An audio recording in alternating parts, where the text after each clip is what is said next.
j'invite nos amis de l'UDPS et tout le peuple congolais à relire la Constitution de 2006 et la Constitution de 2011, l'article 149.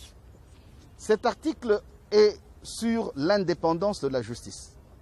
Le pouvoir judiciaire est indépendant du pouvoir exécutif et du pouvoir législatif. Ça, ce n'est pas moi qui le dis, c'est la Constitution. Et on cite maintenant le pouvoir judiciaire qui est indépendant.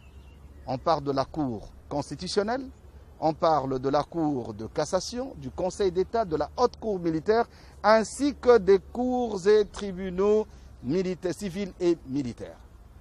Mais lorsque vous lisez la Constitution de 2006, vous allez voir qu'on ajoute les magistrats de parquet, ils sont dedans. On les a retirés dans la Constitution de 2011, tout simplement parce que les magistrats de parquet relèvent du ministre de la Justice. Donc c'est très important qu'on parte de cette Constitution. Donc les 3 projets de loi sous examen au niveau de l'Assemblée ne viennent pas ex nihilo. Donc ça vient pour renforcer les dispositions de la Constitution. C'est la même chose, nous sommes en droit comparé. Lorsque vous voyez le droit, la Constitution ou le système judiciaire français, belge, de qui d'ailleurs nous avons hérité beaucoup de choses, c'est la même chose. Est-ce que parce que le ministre français, le garde-sceau français a le pouvoir d'injonction sur les magistrats de parquet, la France est moins démocratique que la République démocratique du Congo? Donc les 3 textes sont là pour renforcer les dispositions constitutionnelles. En quoi consistent ces dispositions? Parce qu'on pense qu'on veut renforcer le ministre de la Justice, alors qu'en réalité, on renforce le pouvoir du peuple. Je voudrais rappeler qu'aujourd'hui, au niveau du système judiciaire congolais, les magistrats constatent eux-mêmes les fautes commises par leurs pairs. Dites-moi combien de temps, combien de fois vous avez vu la Cour suprême, le Conseil supérieur de la magistrature, proposer des noms au président de la République pour révocation des magistrats qui ont commis des fautes? Combien? Vous me rappellerez que Mzé Laurent Désiré Kabila l'a fait. Vous me rappellerez que Joseph Kabila Kabange l'a fait. Mais ils ont forcé la main. Ce n'était pas une réunion du Conseil supérieur de la magistrature qui a constaté les méfaits, alors qu'il y a énormément de méfaits, malheureusement, de la part de nos magistrats de parquet. Alors, que disent les 3 textes? Parce qu'il faudrait que le peuple sache ce qui est dans les 3 textes. Je venais de suivre même sur Top Congo des gens qui posent des questions et disent qu'on est en train de violer la Constitution. Les gens ne parlent pas. Non, les 3 textes disent ceci. Parce que le système judiciaire congolais est un système hybride. Il consacre, d'une part, la dépendance institutionnelle et d'autre part, ce système consacre la subordination fonctionnelle. Donc aujourd'hui, le ministre de la Justice, avec la réforme en cours, peut non seulement constater les faits, lorsqu'il y a des faits qui sont posés par les magistrats de parquet, et lorsqu'il constate ces faits, c'est de 2 façons.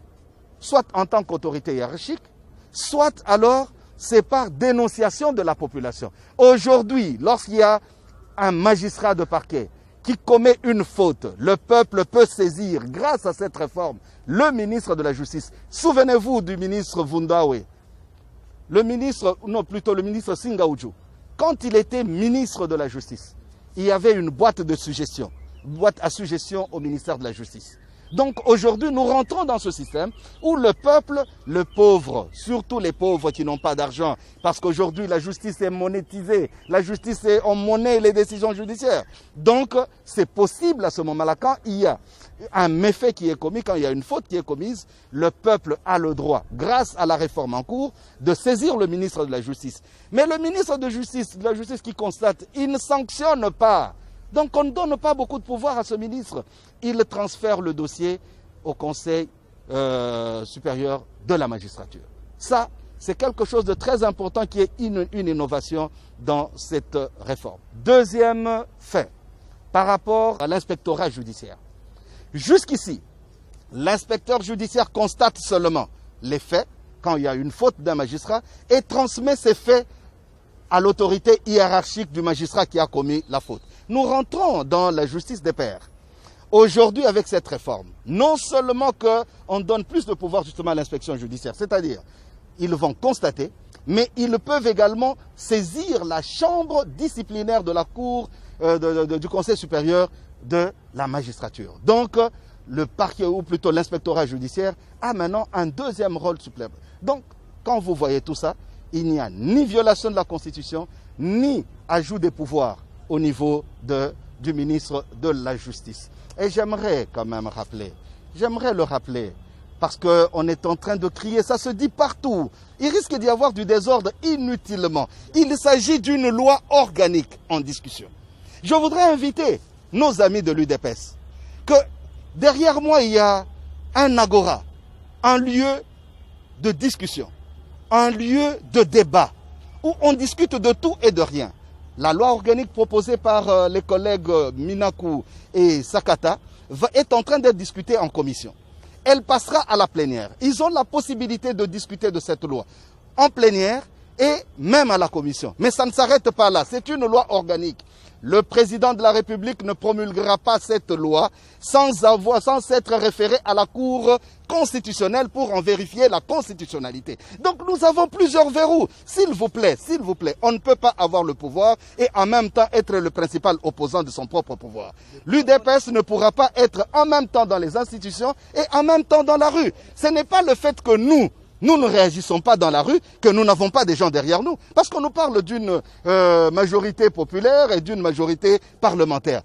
Qu'on fasse très attention. Nous sommes des hommes d'État. Menons le débat là où il doit être mené jusqu'au bout. Il ne faut pas faire une fuite en avant. Quand le débat commence, vous allez vers le peuple en donnant des informations qui ne sont pas vraies, je m'excuse. Le ministre de la Justice n'aura que le droit. Il a d'abord le pouvoir d'injonction.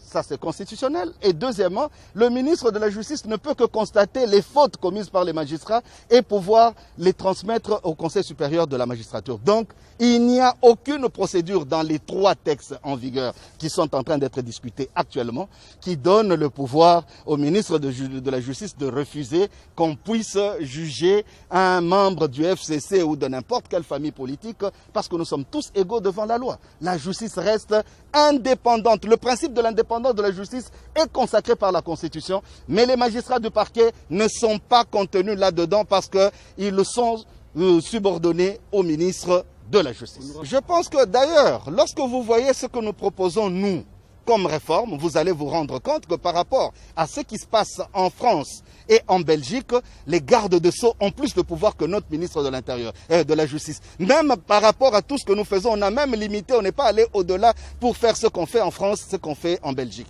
Donc ça, c'est un faux débat.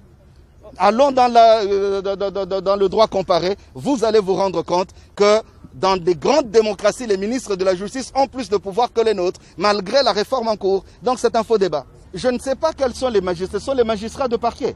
Si ce sont les magistrats de parquet, je pense que nous allons nous référer à la Constitution. Je demande à tout le monde de lire l'article 149 de la Constitution, version 2006 et version 2011. Lorsque le constituant les retire justement de l'organisation judiciaire qui est sous le pouvoir de l'indépendance judiciaire, ils dépendent d'une autorité hiérarchique. Et quand ils dépendent de cette autorité hiérarchique, il y a des mesures qui doivent être prises. Et cette loi ne fait que renforcer cette mesure. Il n'y a rien de nouveau. On ne donnera pas au ministre de la Justice d'autres pouvoirs que ceux qui sont compris dans cette loi. Donc il faudrait qu'on évite d'aller au-delà de ce qui...